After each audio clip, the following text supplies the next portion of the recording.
in the Congo Free State during the late 1800s.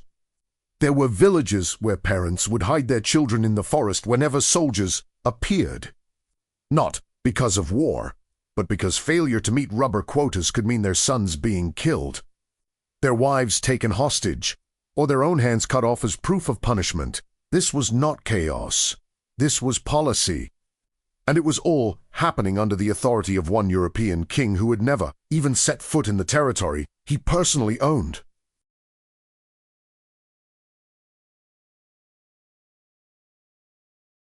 Between the late 19th and early 20th century, millions of Africans would die under regimes led not only by foreign rulers, but also by leaders who would later emerge from within the continent itself.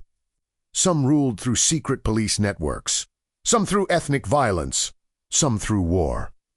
Others through systems of fear so effective that resistance became almost impossible. But what connects them all is not just brutality. It is how power was built, protected, and weaponized against the very populations they claimed to lead. One of the most disturbing realities of modern African history is that many of the continent's most feared leaders did not initially appear as villains. Some were seen as modernizers, some as revolutionaries, some as protectors against instability. They often came to power during moments of crisis, when populations were willing to accept strong authority in exchange for the promise of order. What followed in the worst cases was not stability, but control maintained through fear. In several of these regimes, violence was not simply punishment, it was communication. Executions were not always hidden. Sometimes they were meant to be known. Torture was not always secret. Sometimes rumors of it were intentionally allowed to spread. Entire populations learned the same lesson at the same time. Survival depended not on rights, but on obedience. Some leaders built intelligence networks that turned neighbors into informants. Some created military units loyal only to them personally rather than to the state. Others deliberately weakened institutions so that no structure could challenge their authority. Over time, the state itself often became indistinguishable from the ruler. To oppose the leader became the same as opposing the country. The numbers behind these regimes are difficult to fully measure, but historians estimate that across different African dictatorships and violent regimes, millions of lives were lost through executions, political purges, engineered famines, civil wars, and state repression. Yet statistics alone do not explain how these systems functioned. The real question is how so few individuals were able to control so many. Part of the answer lies in fear, but another part lies in opportunity. Weak institutions, colonial borders that forced rival groups into single states, Cold War interference, economic desperation. These conditions did not create brutality by themselves, but they created environments where ruthless leaders could rise faster and face fewer limits. What history repeatedly shows is that the most dangerous leaders are rarely the loudest at the beginning. They are often the most convincing. They speak about unity, about enemies, about survival, about greatness.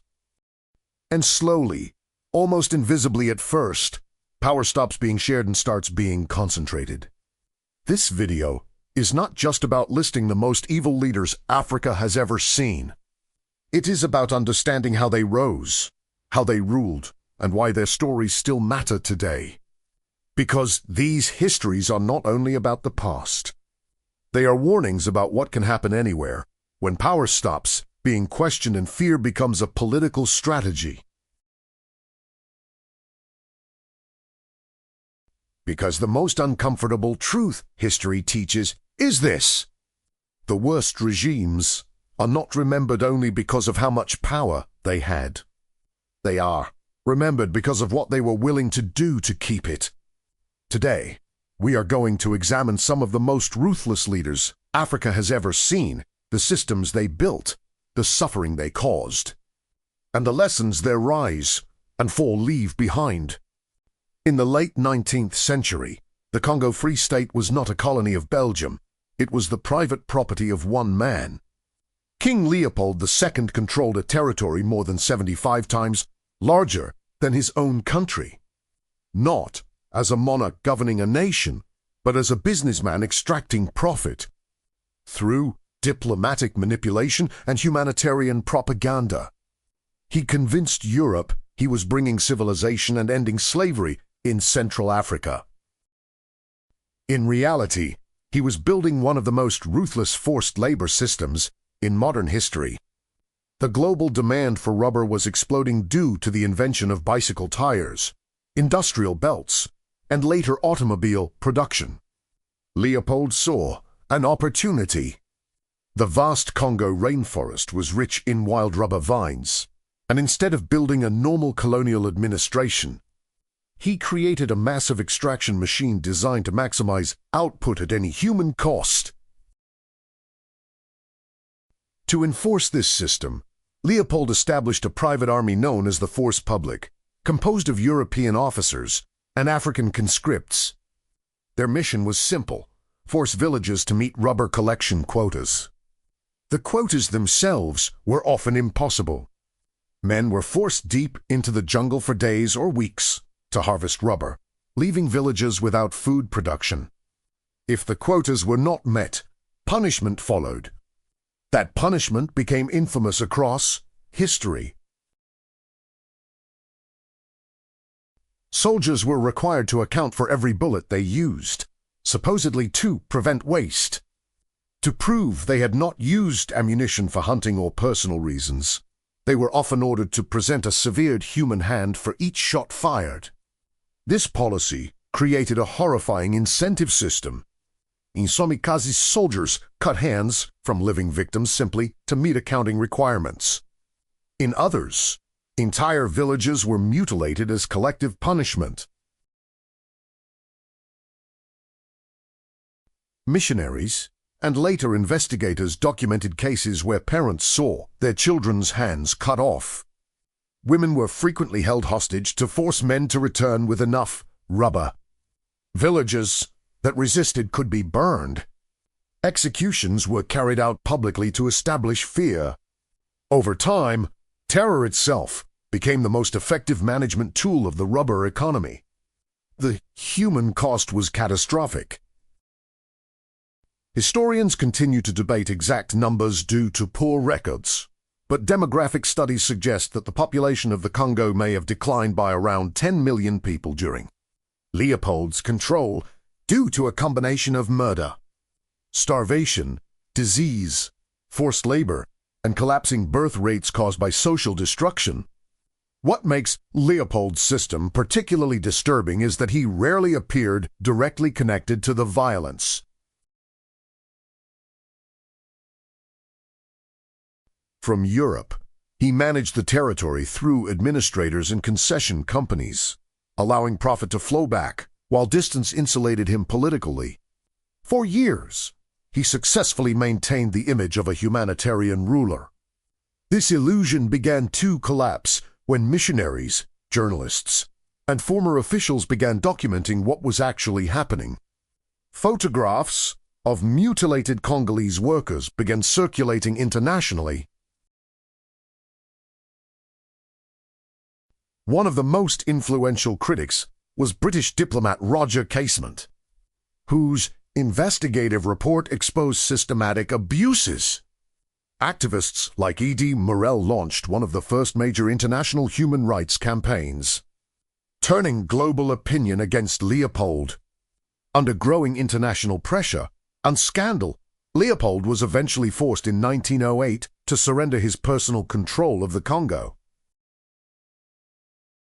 The territory was transferred to the Belgian government, ending his direct rule, though many exploitative structures remained for decades afterward. Leopold himself was never put on trial. He died in 1909, having accumulated enormous wealth from Congo resources, much of which helped finance grand construction projects in Belgium that still exist today. His legacy remains one of the clearest examples of how extreme brutality can exist not only through open dictatorship, but through systems of economic extraction where human lives become secondary to profit. His rule demonstrated that some of the worst atrocities in history were not driven by ideology or war, but by demand, incentives, and the absence of accountability. King Leopold II remains one of the most controversial figures connected to African history, not because he ruled through speeches or ideology, but because his system demonstrated how efficiently suffering can be organized when profit becomes more important than human life. In the 1980s, in the Central African nation of Chad, prisoners held inside government detention facilities began to develop a terrifying understanding of how the regime operated. Many would later testify that sometimes the most frightening moments were not the interrogations themselves, but the silence that came afterward, when guards would simply walk down corridors and call out names, knowing that those taken away would never be seen again.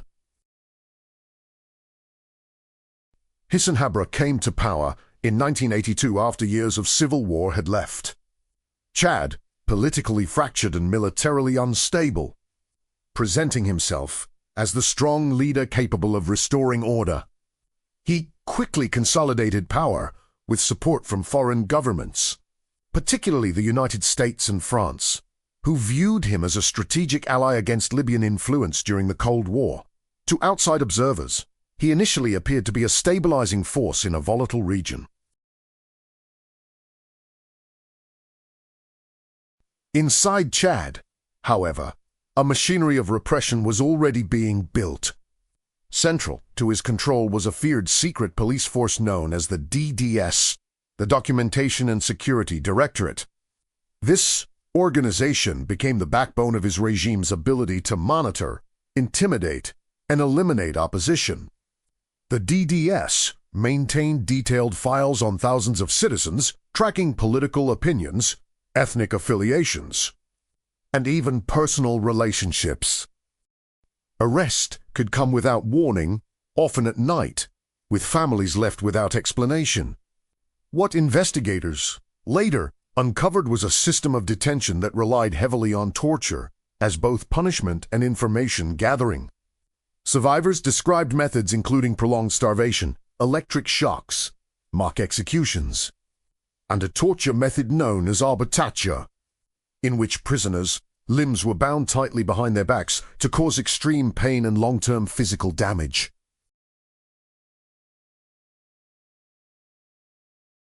Many prisoners died not from direct execution, but from dehydration, infection, or untreated injuries inside overcrowded cells. Decades later, when human rights investigators gained access to abandoned DDS headquarters, they discovered thousands of documents that provided chilling confirmation of survivor accounts. These files listed prisoners, deaths in custody, interrogation notes, and surveillance operations. The records helped establish that approximately 40,000 people were killed under Habré's rule, with over 200,000 subjected to torture or arbitrary detention. Habré's repression often followed ethnic lines. Groups suspected of disloyalty were collectively targeted. Entire communities could face arrests or military operations based on perceived political risk.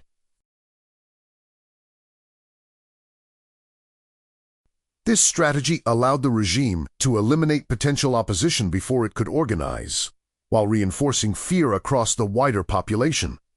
Despite these abuses, Habré managed to maintain international backing for years due to geopolitical priorities. His forces were seen as a counterweight to Libyan expansion under Muammar Gaddafi, and this strategic importance allowed his government to avoid serious international scrutiny during much of his rule.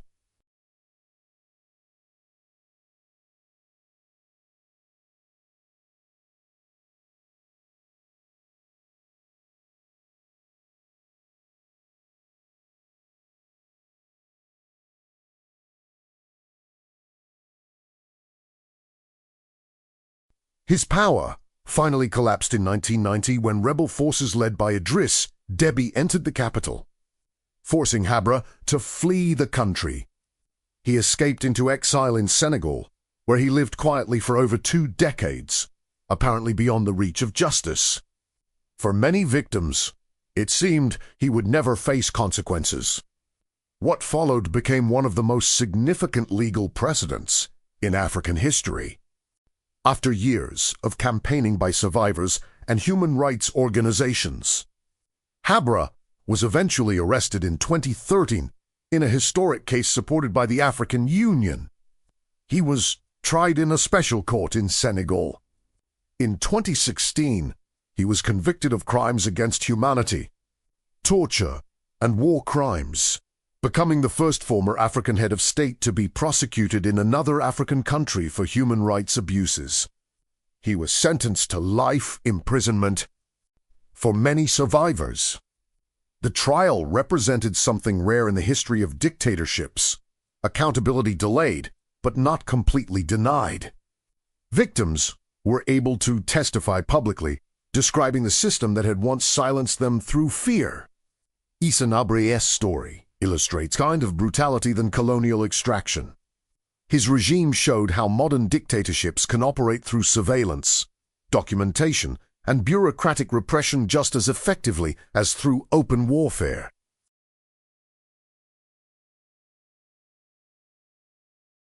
His downfall also demonstrated something equally important.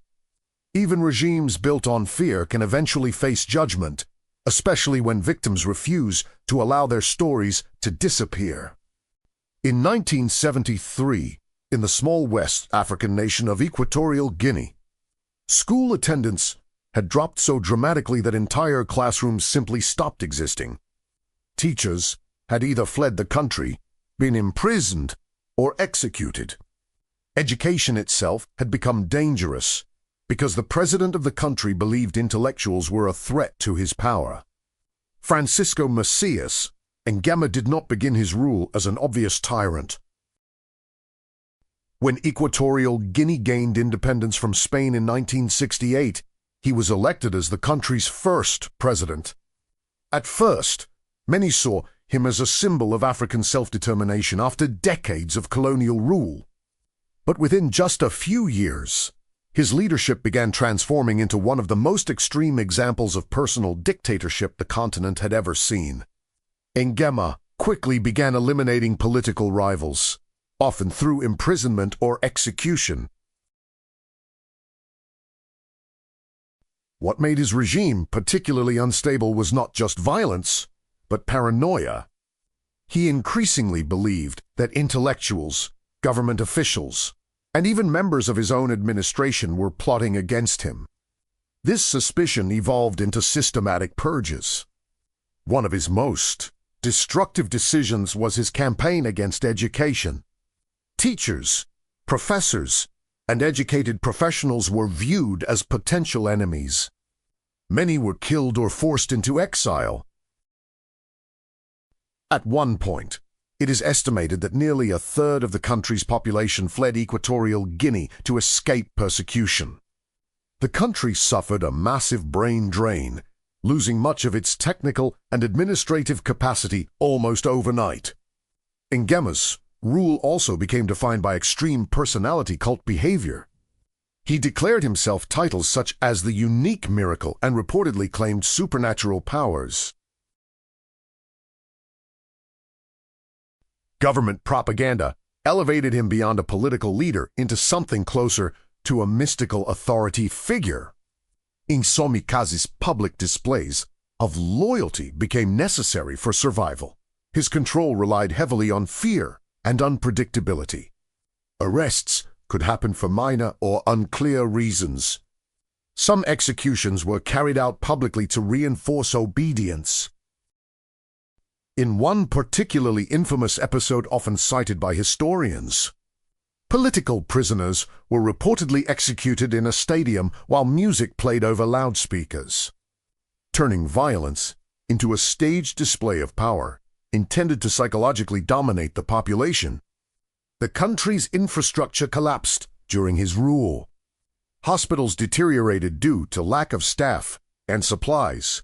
Government institutions became dysfunctional.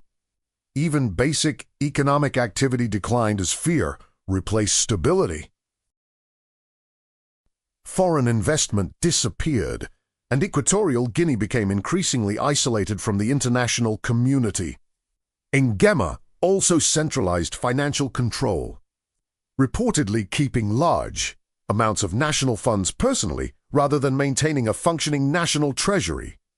In one widely repeated account, he was said to store state money in his personal residence rather than with informal banking systems, reflecting the complete merging of state and personal authority.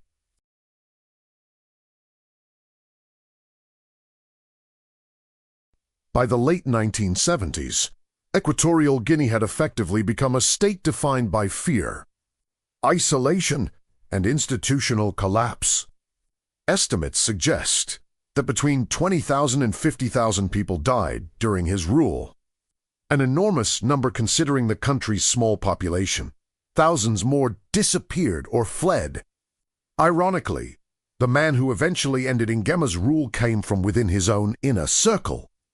In 1979, his nephew, Teodoro Obiang, led a military coup.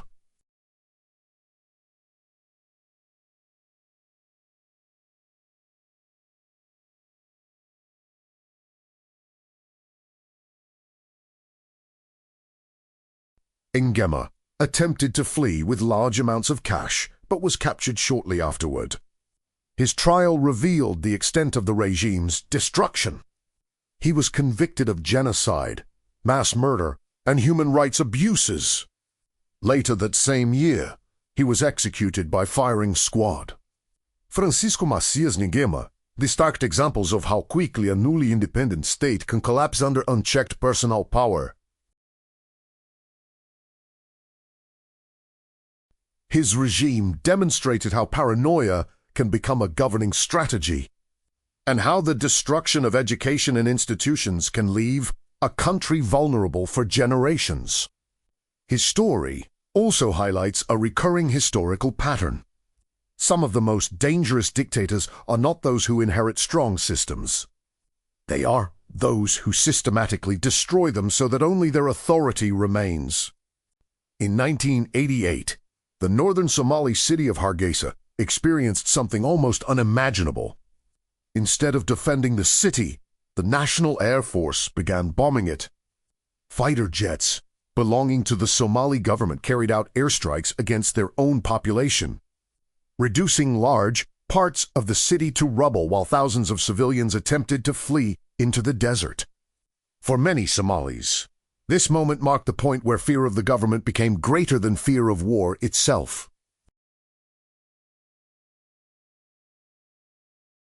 Mohammed Siad Barre came to power in 1969 after a military coup that followed the assassination of Somalia's president.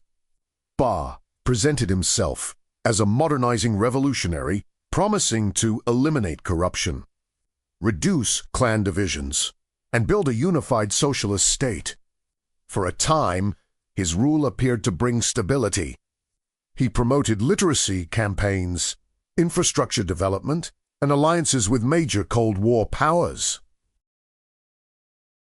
But like many authoritarian leaders, his government gradually shifted from reform to repression. Barre began consolidating authority by weakening traditional power structures, while strengthening loyalty networks tied directly to his regime. Intelligence agencies were expanded, and political dissent became increasingly dangerous. Opposition figures were monitored, arrested, or eliminated.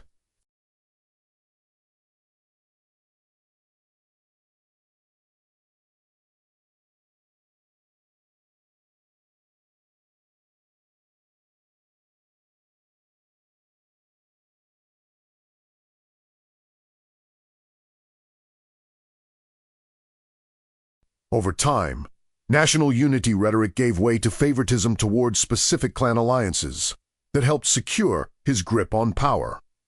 The turning point came after Somalia's disastrous Ogaden War against Ethiopia between 1977 and 1978, initially launched as an attempt to unite ethnic Somalis under one state. The war ended in defeat after Soviet support shifted to Ethiopia. The loss severely weakened Barre's political legitimacy and triggered internal opposition. His response was not reconciliation.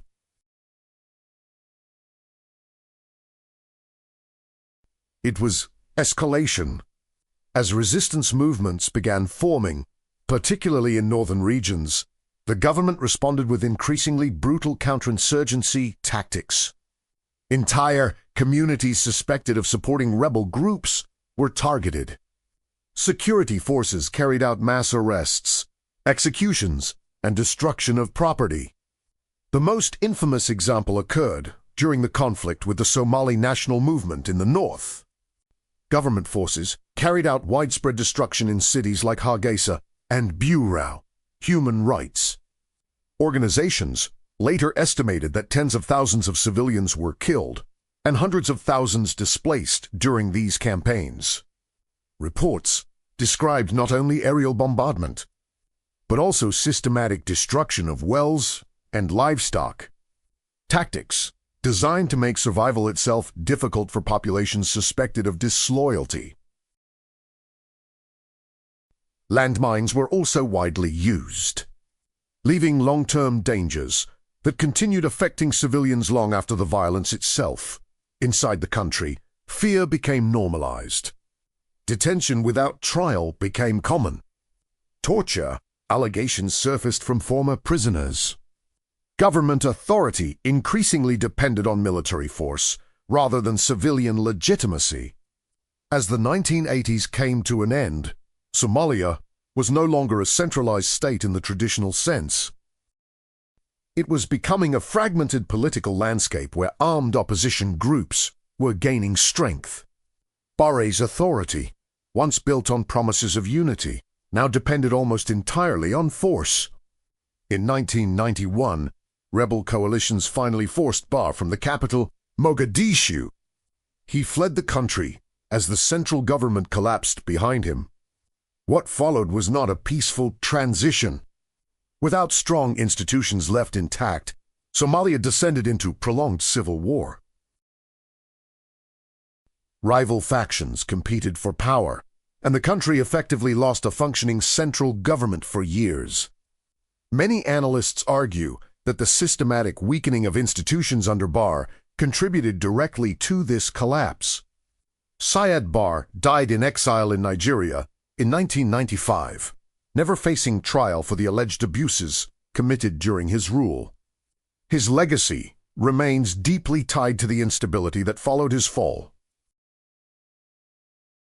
His rule demonstrated how authoritarian governments that rely heavily on repression often weaken the very structures needed for long-term stability. When such regimes collapse, they frequently leave behind power vacuums rather than functioning systems. His story reinforces another recurring lesson of history.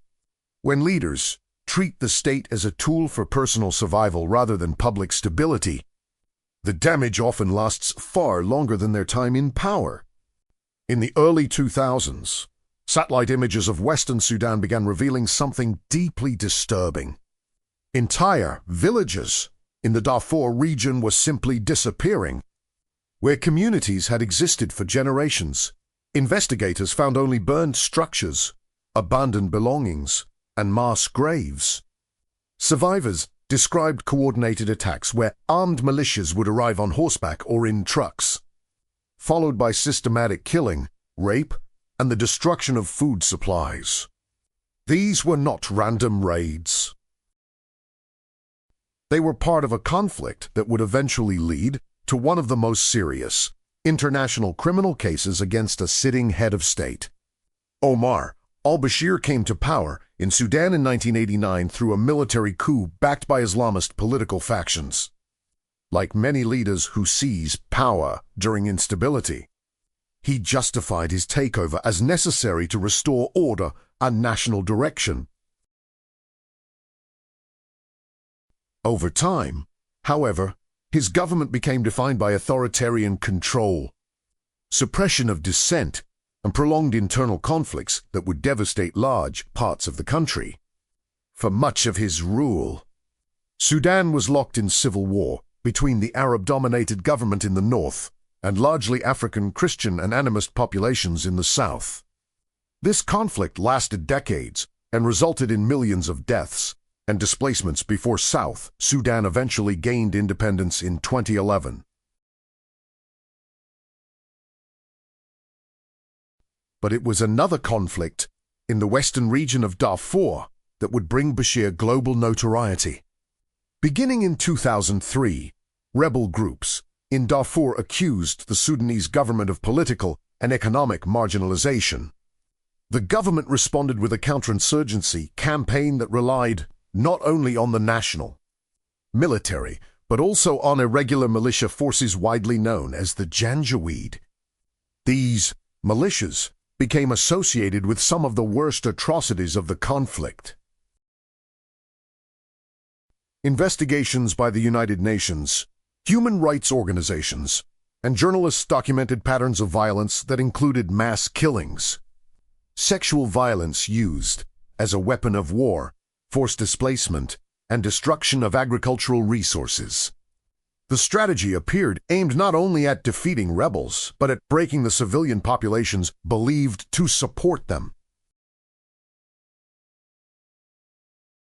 Estimates vary, but international organizations believe that around 300,000 people died as a result of the Darfur conflict, with millions displaced into refugee camps inside Sudan and across neighboring borders.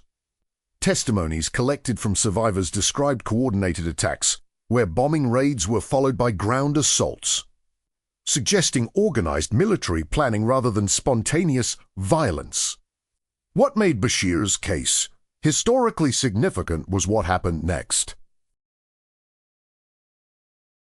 In 2009, the International Criminal Court (ICC) issued an arrest warrant for Omar al-Bashir, charging him with war crimes and crimes against humanity. In 2010, additional charges of genocide were added. This marked the first time the ICC had issued such charges against a sitting president. Despite this, Bashir remained in power for another decade. He continued traveling to some allied countries, while others refused him entry due to ICC obligations. His ability to remain president despite international charges demonstrated the limits of global enforcement when leaders retain domestic power. Inside Sudan, however, pressure was growing for different reasons. Years of economic problems, corruption allegations, and rising living costs triggered nationwide protests beginning in 2018, unlike earlier opposition movements. These protests were broad, sustained, and included large segments of the urban population. Demonstrators demanded not reform, but his removal. In April 2019, after months of demonstrations and increasing unrest within the military itself, Sudanese armed forces removed Bashir from power in a coup. He was arrested by his own military and placed in detention, ending nearly 30 years of rule. Following his removal, Sudanese courts convicted him on corruption charges, while discussions continued regarding possible transfer to the International Criminal Court to face charges related to Darfur. Omar al-Bashir's rule illustrates how long authoritarian systems can survive despite international condemnation, especially when supported by internal security networks and political alliances. His eventual removal also demonstrated something equally important.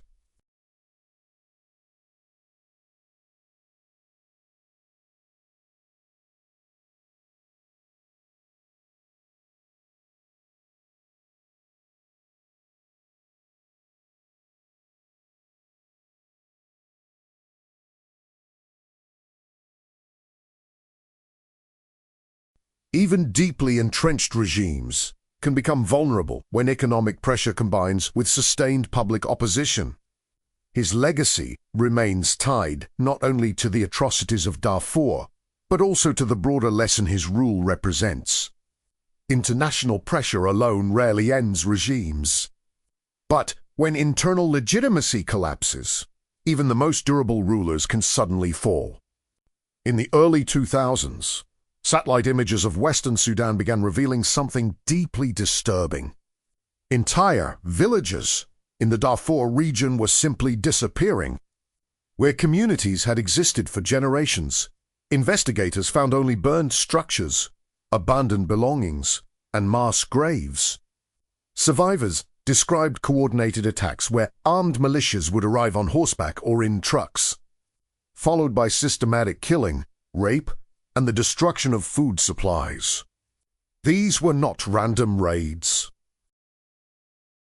They were part of a conflict that would eventually lead to one of the most serious international criminal cases against a sitting head of state. Omar, al-Bashir came to power in Sudan in 1989 through a military coup backed by Islamist political factions. Like many leaders who seize power during instability, he justified his takeover as necessary to restore order and national direction. Over time, however, his government became defined by authoritarian control, suppression of dissent, and prolonged internal conflicts that would devastate large parts of the country. For much of his rule, Sudan was locked in civil war between the Arab-dominated government in the north and largely African Christian and animist populations in the south. This conflict lasted decades and resulted in millions of deaths and displacements before South Sudan eventually gained independence in 2011. But it was another conflict in the western region of Darfur that would bring Bashir global notoriety. Beginning in 2003, rebel groups in Darfur accused the Sudanese government of political and economic marginalization. The government responded with a counterinsurgency campaign that relied not only on the national military, but also on irregular militia forces widely known as the Janjaweed. These militias became associated with some of the worst atrocities of the conflict. Investigations by the United Nations, human rights organizations, and journalists documented patterns of violence that included mass killings, sexual violence used as a weapon of war, forced displacement, and destruction of agricultural resources. The strategy appeared aimed not only at defeating rebels, but at breaking the civilian populations believed to support them. Estimates vary, but international organizations believe that around 300,000 people died as a result of the Darfur conflict, with millions displaced into refugee camps inside Sudan and across neighboring borders. Testimonies collected from survivors described coordinated attacks where bombing raids were followed by ground assaults, suggesting organized military planning rather than spontaneous violence. What made Bashir's case historically significant was what happened next. In 2009, the International Criminal Court (ICC) issued an arrest warrant for Omar al-Bashir, charging him with war crimes and crimes against humanity. In 2010, additional charges of genocide were added. This marked the first time the ICC had issued such charges against a sitting president. Despite this, Bashir remained in power for another decade. He continued traveling to some allied countries, while others refused him entry due to ICC obligations. His ability to remain president despite international charges demonstrated the limits of global enforcement when leaders retain domestic power.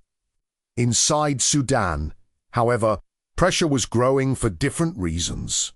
Years of economic problems, corruption allegations, and rising living costs triggered nationwide protests beginning in 2018, unlike earlier opposition movements.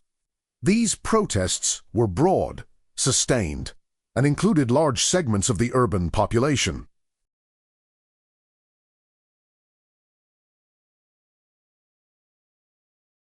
Demonstrators demanded not reform, but his removal. In April 2019, after months of demonstrations and increasing unrest within the military itself, Sudanese armed forces removed Bashir from power in a coup. He was arrested by his own military and placed in detention, ending nearly 30 years of rule. Following his removal, Sudanese courts convicted him on corruption charges, while discussions continued regarding possible transfer to the International Criminal Court to face charges related to Darfur. Omar al-Bashir's rule illustrates how long authoritarian systems can survive despite international condemnation, especially when supported by internal security networks and political alliances. His eventual removal also demonstrated something equally important.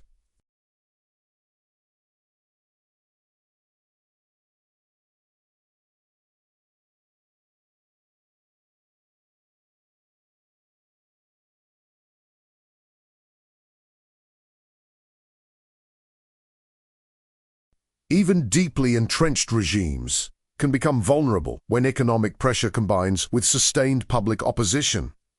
His legacy remains tied not only to the atrocities of Darfur, but also to the broader lesson his rule represents. International pressure alone rarely ends regimes. But when internal legitimacy collapses, even the most durable rulers can suddenly fall. If you look at these leaders side by side, coming from different countries, different decades, and completely different political systems, one uncomfortable pattern begins to appear. Their stories are not identical, but the mechanisms that allowed their brutality to grow follow strikingly similar paths. None of these regimes began at their most violent stage. They evolved into it, step by step, as power became more concentrated and accountability disappeared. One of the first patterns is that fear almost always replaced legitimacy. Many of these leaders came to power promising stability, unity, or national strength, often during moments when their countries were vulnerable. But instead of building durable institutions, they built systems designed to protect themselves personally. The army became loyal to the ruler instead of the constitution. Intelligence agencies protected the regime instead of the population. Laws became flexible tools rather than fixed limits. Another shared pattern was the destruction or weakening of potential opposition before it could become dangerous. Intellectuals, journalists, rival politicians, ethnic groups, or even entire regions were often labeled as threats. Once a group was defined as an enemy, repression could be justified as necessary for national survival.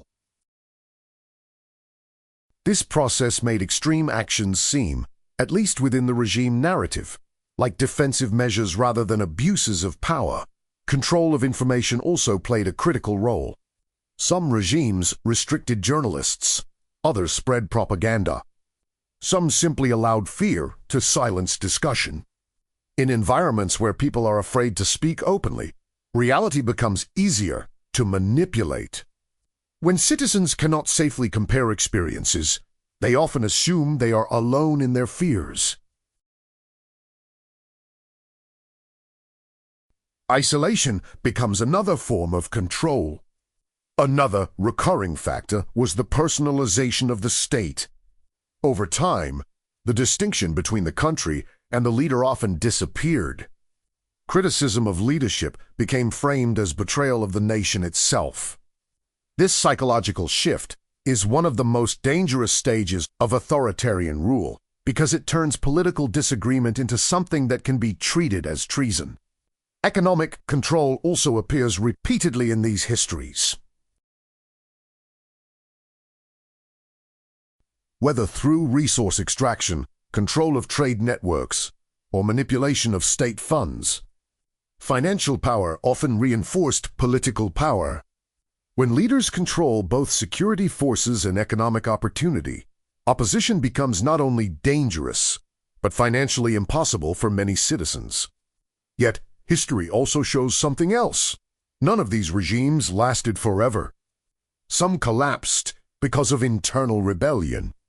Some because of economic failure. Some because of international pressure.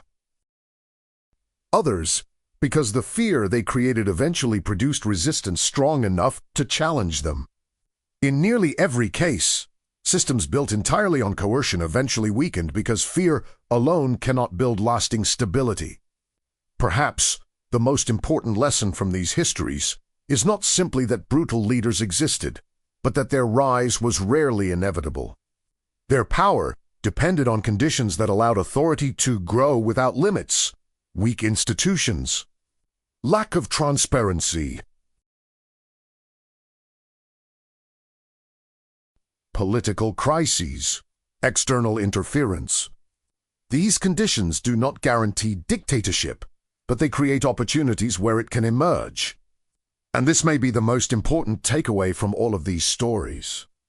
The most dangerous dictators are not defined only by how cruel they become once in power. They are defined by how many safeguards failed before they ever reached that point. Because history rarely repeats itself in exactly the same way, but the warning signs often look very familiar.